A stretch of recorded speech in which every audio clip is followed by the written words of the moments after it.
Can you believe it's already time to talk about what we read in the month of April 2022? Like, excuse me! Anyways, let's talk about it.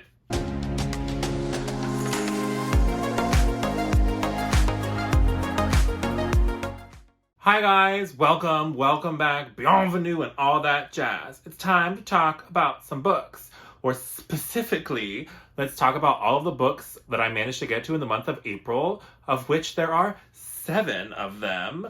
But before we jump into the books themselves, let's just talk some brief reading statistics. So I read 7 books in the month of April. I almost said March, but my average rating was 3.75 stars, so not bad. A little better than middle of the road, you know what I mean? It was good. Some of them were really good. Some of them were meh good, but nothing was like awful. Of those 7 books, 1 was 3-star, 1 was 3.5 stars, 3 were 3.75 stars, 1 was 4-star, and 1 was 4.5 stars. So in no particular order, just kind of in chronological order, except for my favorite book of the month. Let's just talk about what I read. So the first thing that I read in the month of March was Malice by Gwynne. This is book 1 in the Faithful and the Fallen series. And this is the book that I took with me on my flights when I had a scientific conference in Philadelphia the first weekend of April. And so I read this book on a red-eye flight, and then I wasn't able to go to sleep, so I had to go straight to the conference because I landed at like 5 a.m. and the conference started at 7 a.m. And so like that whole weekend is kind of a blur because it was basically 3 days of no sleeping.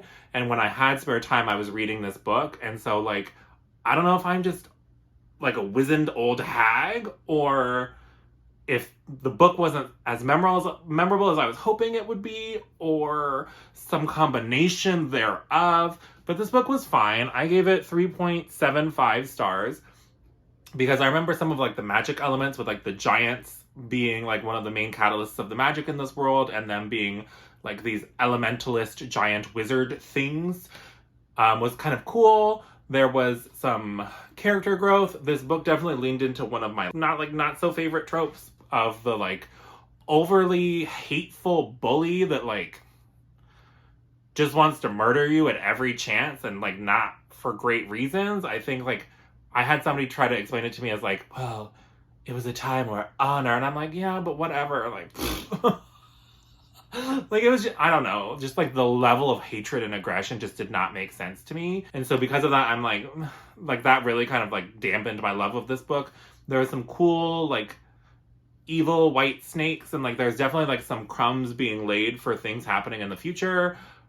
So this book was good but not great. Like I think it was his debut, so I gave it some credit for that because it was definitely a fun ride, and I will definitely be continuing with the series. I meant to continue in April with the second book. Did that happen?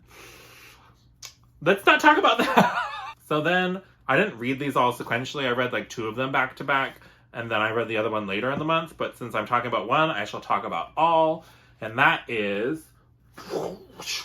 the first 3 books in Sarah J. Maas's The Throne of Glass series. So that would be The Assassin's Blade, The Throne of Glass, and Crown of Midnight, of which Crown of Midnight is definitely my favorite of the 3 that I have currently read. How did I get sucked into this series, you may ask? Well, I read a different book by Sarah J. Maas. It shall just simply be referred to as the book that shall not be named. It is book 2 in her adult series, and that's all we'll say about it. I do have a full 30-minute rant about how that book made me feel. So we're not going to go back into that. But after that, my friends who I buddy read that book with, Jashana and Ingrid, were like, you need to give Sarah J. Maas another chance. And they needed a palate cleanser to remind themselves of why they love Sarah J. Maas after that travesty. And so we jumped into the Throne of Glass series and read the first 3 books in April. And I will say that when I was reading The Assassin's Blade, I was like already more annoyed at that secondary series because like the character development and the plot dynamics and the relationships were more nuanced and more interesting to me. And her debut YA fantasy series. Then in her adult series that she's writing, a decade into her... But anyways, so I really thoroughly enjoyed The Assassin's Blade. There were some heart-wrenching things that happened to my homegirl Selena. And then book one of like the technical series, Throne of Glass, definitely was like more of a competition plot that I was more fine with. Like, it was good, but not great. But there was some like cool world building things that definitely like had enough of a hook on me to continue on. And then Crown of Midnight was by far the best one of the series that I have read so far. Just some of the deepening of the lore and some interesting like plot twists and turns. I think the plot twist that was supposed to be like, like clutching my pearls, like what? She did what? Was, I clocked it like very early on in this book, so it was like not like shocking to me, but it was still fun, and I'm definitely continuing with this series. So The Assassin's Blade I gave 3.5 stars, Throne of Glass I gave 3.75, and then Crown of Midnight I gave 4 stars, so that we are definitely on a upward trajectory with these books in the Throne of Glass, and I'm having fun with book 3, Heir of Fire. So far I'm like 20% in, but that is for a future wrap-up. Then the next thing I read was The Last Mrs. Parrish. So this book, I asked my friend who talks a lot about thrillers on her channel, Jack, and I was like, hey, give me a recommendation for somebody who's newer to the thriller genre, for dipping in a little toe to test it out. And so she recommended to me The Last Mrs. Parrish by Liv Constantine.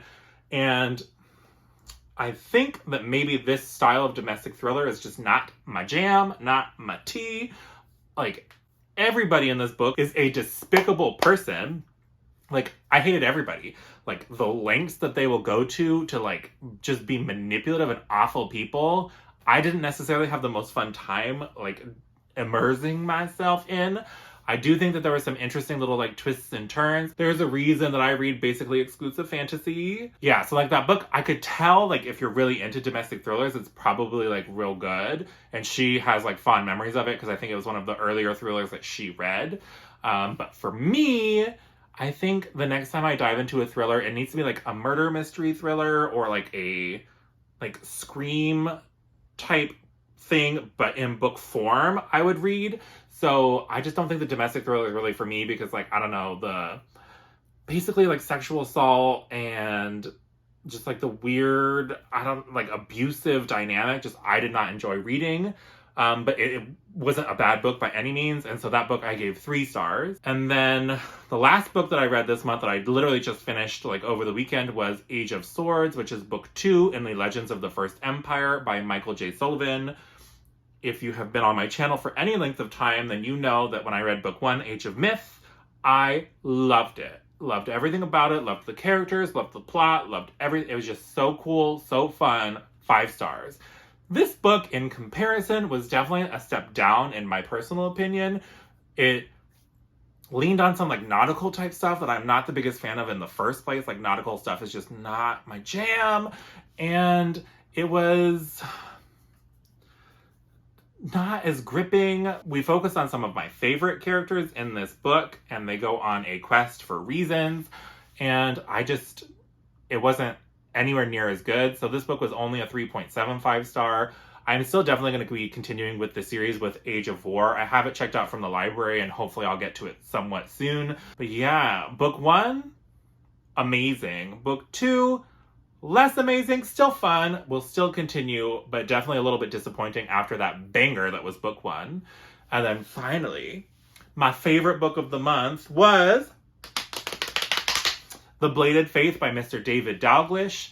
It was just the fun time that I was looking for. So it is not a shock to anyone that I love gods being involved in events in fantasy series.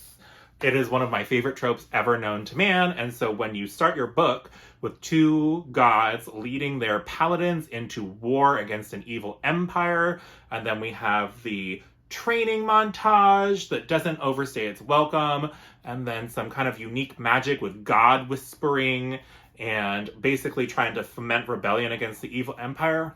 I'm just going to be here for it every friggin' time. If you want more information, I have a detailed, spoiler-free review for this book in particular that I will link on the screen. So check that out if you want some more information about this book. But it was great. 4.5 stars, loved it. We'll definitely be checking out some of his backlist. He recommended that after this series that I should check out his Soul Keeper series, I want to say is what it's called. So I'll listen to the man and check it out, and fingers crossed that I liked it. But those are the 7 books that I managed to get to in the month of April. Let me know in the comments down below what are some of the books you read, or your favorite book, or if you've read any of these or are planning to do so. Let's just have a little chat about some books. And while you're down there, go ahead and give this video a like and subscribe if you want to see more bookish stuff like this from me. But other than that, I hope you have a great rest of your day, and I'll talk to you again soon. Bye!